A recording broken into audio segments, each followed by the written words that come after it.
பார்த்தீங்கன்னா இந்த மாதம் பார்த்தீங்கன்னா நம்ம அந்த ஐப்பசி மாத பலன்களை தான் பார்க்க போகிறோம். அதுக்கு முன்னாடி இந்த ஐப்பசி மாதம் பார்த்தீங்கன்னு வச்சுக்கிங்களேன், பொதுவாக என்னென்னாக்கா இந்த ஐப்பசி மாதம் பார்த்தீங்கன்னா நிறைய விழாக்கள் உள்ள மாதம். ஏன்னா இந்த மாதத்தில் தான் பார்த்தீங்கன்னா தீபாவளி, பசங்களுக்கெல்லாம் ஒரே கொண்டாட்டம், எப்போ பட்டாசு வாங்கி தருவாங்கன்னு சொல்லிட்டு. ஏன்னா இந்த மாதம் நிறைய பலகாரங்கள் எல்லாம் செய்வாங்க, நிறைய ஸ்வீட்ஸு, நிறைய இனிப்பு பலகாரங்கள் இந்த மாதத்தில் நிறைய இருக்கும்.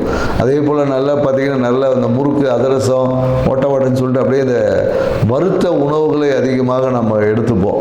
மேலும் பார்த்தீங்கன்னா குடும்பத்தில் எல்லாருக்கிட்ட ஒரு மகிழ்ச்சி வந்து இந்த காலத்தில் ரொம்ப அதிகமாக இருக்கும். குடும்பத்தில் பார்த்தீங்கன்னா மகிழ்ச்சி இருக்குது. ஏன்னா தீபாவளிக்கு போனஸ் கொடுப்பாங்க, நிறைய பேர் பண்டு போட்டிருப்பாங்க. இது எல்லாமே இந்த மாதத்தை வந்து சிறப்பிக்கக்கூட ஒவ்வொரு காரணம் இருக்குது. அதே போல் தான் பார்த்தீங்கன்னா இந்த ஐப்பசி மாதம் பார்த்தீங்கன்னா நிறைய கிரக மாற்றங்களும் இருக்குது. ஏன்னா இந்த குரு பகவான் பார்த்தீங்கன்னு வச்சுக்கோங்க, அதிசாரமாக கடகத்தில் வர்றார், ஐப்பசி மாத தொடக்கத்திலே வந்துடுறார். மேலும் பார்த்தீங்கன்னா புதன் பகவான் பார்த்தீங்கன்னு வச்சுக்கோங்க, இந்த ஐப்பசி மாதத்தில் பார்த்தீங்கன்னா விருட்சகத்துக்கு போகிறார், துலாத்துலேருந்து விருட்சகத்துக்கு போகிறார்.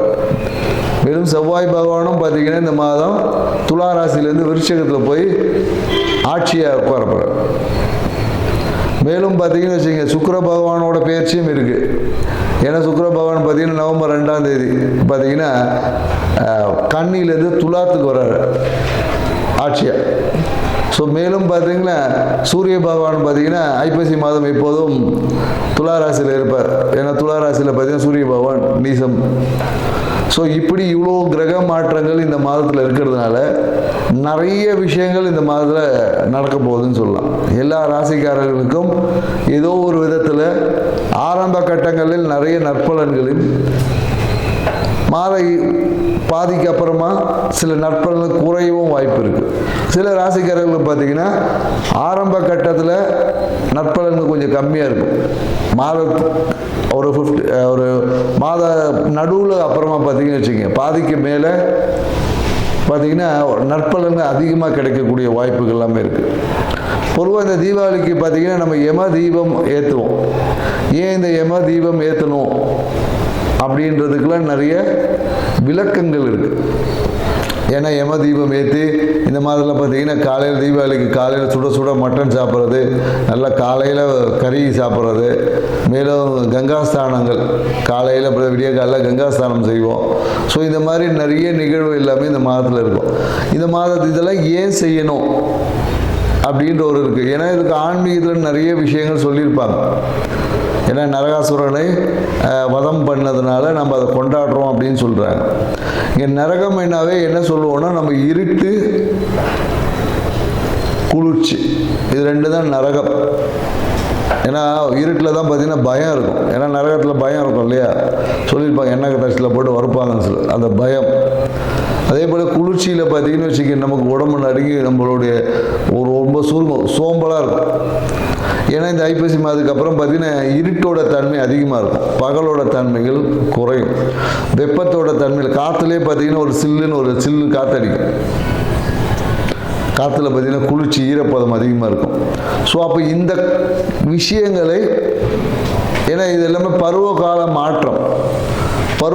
மாற்றங்களுக்கு ஏற்றாப்படி நம்மளுடைய வாழ்க்கை முறையில் சில மாற்றங்களை செய்து கொண்டால் நம்ம வாழ்க்கை சிறப்பாக இருக்கும். அப்படின்றதுனால தான் சில நிகழ்வுகளை அந்த பருவகால மாற்றத்தின் தொடக்கத்தில் நம்ம செய்வோம். ஏன்னா நம்ம தீபாவளி அன்றைக்கி கங்காஸ்தானம் குளிச்சிடுவோம், அதோட கிடையாது. கங்காஸ்தானம்லாம் அதுக்கப்புறம் பார்த்தீங்கன்னா நைட்டு எல்லாம் 10 மணிக்கு 11 மணிக்கு, சில பேர் சாயந்தரம் தான் குளிக்கிறாங்க. ஸோ அப்போ என்னென்ன இந்த காலகட்டத்தில் கங்காஸ்தானம் என்பதுக்கு குளிக்கணும், சுடு தண்ணியில் குளிக்கணும். ஏன்னா கங்காஸ்தானம்னாவே சுடு தண்ணியில் குளிக்கிறது தான். ஏன்னா அதுக்கு பின்னாடி பெரிய உடனே கங்காஸ்தானம்னா அப்படியே அதுக்கெல்லாம் கேட்காதுங்க. ஏன்னா அதுக்கு பின்னாடி மிகப்பெரிய மருத்துவ விஷயங்கள்லாம் இருக்குது, நிறைய இருக்குது. ஏன்னா இந்த காலகட்டம் குளிர்காலம். இந்த காலத்தில் போயிட்டு நான் வந்து குளிர்ந்த தண்ணியில் தான் குளிப்பேன்னு நிறைய வாதம் சார்ந்த விஷயங்கள் வந்துடும். ஸோ அதனால் மிதமான சூடு உள்ள தண்ணியை குளிக்கணும் அப்படின்ற ஒரு அறிவியல் விஷயத்தையும் புரிஞ்சுக்கணும். மேலும் இந்த காலகட்டத்தில் என்னென்னாக்கா வறண்ட உணவுகள், அதாவது இந்த காலத்தில் போயிட்டு நான் பழம் சாப்பிட்டாலும் சளி பிடிச்சிடும். ஃப்ரூட்ஸ்லாம் அதிகமாக இந்த காலகட்டம் எடுக்கக்கூடாது. வறண்ட உணவுகள், ஆயில் ஐட்டமாக எடுக்கணும். ஏன்னா கொழுப்புத்தன்மை நம்ம உடம்புல இருந்தால் தான் குளிரை எதிர்கொள்ளக்கூடிய ஆற்றல் நமக்கு கிடைக்கும்.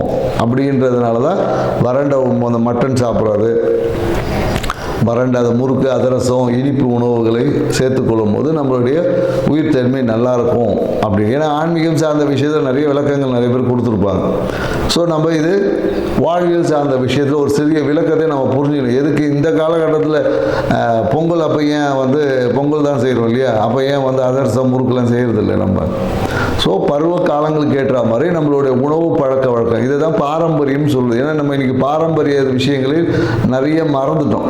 தீபாவளி வந்தால் ஒரு சினிமா பார்க்குறதோட முடிஞ்சு போச்சு. போய் புது படம் பார்த்துட்டு 4 பட்டாசு வெடிச்சுட்டு கவர்மெண்ட் கவுந்தடிச்சு படுத்துக்க வேண்டியதாக இருக்குது.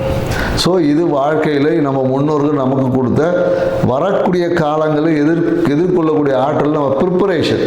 ஏன்னா மார்கழி மாதம் குளிர் தாங்க முடியாது. அதுக்கான ப்ரிப்பரேஷனை முன்னாடியிலேருந்து இந்த காலகட்டத்தில் நம்ம தொடங்கும். ஏன்னா அடுத்தது கார்த்திகை மாதம். அப்போ பார்த்தீங்கன்னா கார்த்திகை தீபம் ஏற்றுவோம். ஸோ வெளிச்சத்தை வெப்பத்தை அதிகம் பண்ணுவோம். ஸோ இந்த மாதிரியான நிகழ்வு எல்லாமே இருக்குது என்ற ஒரு புரிதலோட இந்த ஐப்பசி மாத ராசி பலன்கள் ஒவ்வொரு ராசிக்கும் என்ன மாதிரி இருக்குன்றதை நம்ம பார்க்க போகிறோம். வாங்க வீடியோக்குள்ள போகலாம். பூராட நட்சத்திரக்காரங்களுக்கு இந்த காலகட்டத்தில் இனம் புரியாத ஒரு ஆன்மீக நாட்டம் வந்திருக்கும். திடீர்னு பார்த்தீங்கன்னா ஒரு ஞான உதயம் வந்திருக்கும். ஏன்னா திடீர்னு பார்த்தீங்கன்னா சித்தர்களை போய் வழிபாடு செய்வது, சித்தர்களை தரிசிக்கக்கூடிய ஒரு வாய்ப்பு எல்லாமே இந்த காலத்தில் நிறைய பேர் இந்த காலத்தில் ஆன்மீக நாட்டம் அதிகமாகும்.